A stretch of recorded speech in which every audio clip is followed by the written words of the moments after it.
محترم حضرات و خواتین، السلام علیکم ورحمۃ اللہ وبرکاتہ۔ میں ڈاکٹر محمد سمیع الزماں حیدرآباد سے آپ سے مخاطب ہوں۔ جماعت اسلامی ہند نے اپنے قیام کے 75 سال مکمل کر لیے ہیں۔ اس موقع پر اللہ کا شکر ادا کرتے ہوئے اس تنظیم کا ایک ادنیٰ رکن ہونے کی حیثیت سے میں اپنے ذاتی خیالات اس تحریک کے متعلق اپنے بھائی بہنوں کی خدمت میں پیش کرنا چاہتا ہوں۔ اس تحریک نے مجھ جیسے ایک عام فکر و عمل سے عاری مسلمان کو اسلام کی بنیادی تعلیمات سے نہ صرف واقف کرایا بلکہ قائل کرایا اور ایک باعمل مسلمان اور داعی بنایا۔ جماعت اسلامی کیا ہے، اس کو سمجھنے سے پہلے ہمیں یہ سمجھنا چاہیے کہ اسلام کیا ہے اور ہم سے کیا چاہتا ہے، اور کن حالات میں جماعت اسلامی کا قیام عمل میں آیا۔ گزشتہ صدی کے اکثر مسلمانوں کی حالت یہ تھی کہ چند عقائد، چند رسومات اور چند عبادات کو مکمل اسلام سمجھ لیا گیا تھا، اور وہ بھی بدعت و خرافات سے بھرپور۔ ایک طرف لامذہبیت اور شریعت سے بے اعتنائی عام ہو گئی تھی، دوسری طرف کمیونزم کی الغار نے مسلمانوں کو، خاص طور سے پڑھے لکھے مسلم نوجوانوں کو، الحاد اور دین بیزاری سے ہمکنار کر دیا تھا۔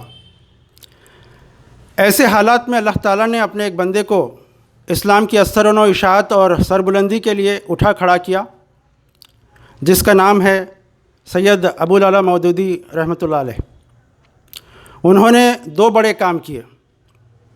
ایک تو یہ کہ مسلمانوں کو قرآنی تعلیمات کی طرف متوجہ کیا اور قرآنی تعلیمات کو آسان زبان میں تفہیم القرآن اور اسلامی لٹریچر کی شکل میں منتقل کیا، جس سے ہزاروں پڑھے لکھے مسلمان جو مغربی تہذیب اور کمیونزم کی طرف مائل ہو گئے تھے، اسلام کی سچی اور دل و دماغ کو قائل کرنے والی تعلیمات کی طرف پلٹ آئے۔ دوسرا بڑا کام مولانا مودودی نے یہ کیا کہ چند مٹھی بھر سنجیدہ اور باعمل مسلمانوں کو اسلام کی تبلیغ و اشاعت اور اقامت و سربلندی کے لیے کام کرنے کے لیے ملک بھر سے جمع کیا اور ایک تنظیم کی بنیاد ڈالی، جس کا نام جماعت اسلامی رکھا گیا۔ اسلام کی یہ تعلیمات اور اسلام کی یہ اصل روح آہستہ آہستہ ساری دنیا میں پھیلتی گئی۔ نہ صرف عربین ممالک میں بلکہ مغربی ممالک میں بھی، اور خود ہندوستان میں اس کے ہزاروں ارکان اور لاکھوں کارکن اس کام میں آج بھی لگے ہوئے ہیں۔ جماعت اسلامی کوئی الگ فرقہ نہیں، نہ تو اس کے کوئی الگ عقائد ہیں، نہ قرآن الگ ہے، نہ عبادات الگ ہیں۔ اسی طرح نہ خدا اور رسول کی محبت و قدر میں کوئی کمی ہے، نہ دین کی تعلیمات میں کوئی کمی بیشی۔ یہ اسلام کی جملہ تعلیمات کو مین و عن قبول کرنے اور عمل کرنے پر آمادہ کرتی ہے انسانوں کو، اور اسلام سے ناواقف انسانوں تک اسلام کا پیغام پہنچانے پر اپنے ارکان اور سارے مسلمانوں کو آمادہ کرتی ہے، تاکہ سارے انسان آخرت کی ناکامی اور عذاب سے بچ جائیں۔ ظاہر بات ہے کہ اللہ کے رسول صلی اللہ علیہ وسلم آخری نبی تھے، اور آپ کے بعد یہ کام کرنے کے لیے کوئی اور نبی آنے والے نہیں ہیں، بلکہ تمام امت کو یہ کام کرنا ہے۔ انبیاء کا سلسلہ ختم ہو گیا، لیکن انبیائی کام کا سلسلہ ختم نہیں ہوا۔ قرآن مجید میں اس سلسلے میں ارشاد فرمایا گیا، اعوذ باللہ من الشیطان الرجیم، بسم اللہ الرحمن الرحیم، وَكَذَلِكَ جَعَلْنَاكُمْ أُمَّةً وَسَطًا لِتَكُونُوا شُهَدَاءَ عَلَى النَّاسِ وَيَكُونَ الرَّسُولُ عَلَيْكُمْ شَهِيدًا۔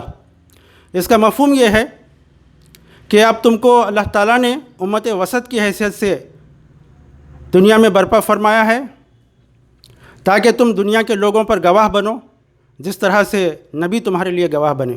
یعنی اسلام کے ہم ریپریزنٹیٹیو ہیں جو دنیا میں اسلام کی تبلیغ و اشاعت اور اقامت کے لیے کام کرنے کے ذمہ دار ہیں۔ جماعت اسلامی اس بات پر یقین رکھتی ہے کہ اللہ کا دین قرآن مجید اور اسلامی اصول و شریعت کتابوں میں بند رہنے کے لیے نہیں آیا، بلکہ اس لیے آیا ہے کہ مسلمان اور ساری انسانیت ان تعلیمات کو جانے، مانے اور ان پر عمل کریں، کیونکہ اسی میں ان کی دنیاوی کامیابی بھی ہے اور آخرت کی نجات بھی ہے۔ سارے پیغمبروں اور آخری پیغمبر حضرت محمد مصطفیٰ صلی اللہ علیہ وسلم نے زندگی بھر یہی کام کیا، اور امت محمدیہ کا بھی یہی کام ہے، اور وہ اس کام کی ذمہ دار ہے۔ اللہ کا دین دنیا میں قائم ہونے کے لیے آیا ہے، بند کتابوں کی زینت بننے کے لیے نہیں آیا۔ جماعت اسلامی مسلکی جھگڑوں سے پاک، شرک و بدعات سے دور، مختلف مسلکوں کے افراد پر مشتمل ایک ایسی جماعت ہے جو دین کی اقامت اور سربلندی کے لیے آج بھی مصروف عمل ہے۔ یہ قول و عمل سے اور تبلیغ و اشاعت کے معروف ذرائع اختیار کرتے ہوئے انسانیت کو دین سے واقف کرانے اور عمل کر کے آخرت کے عذاب سے بچانے کے لیے انبیائی فریضہ انجام دینے کی کوششوں میں مصروف جہد ہے۔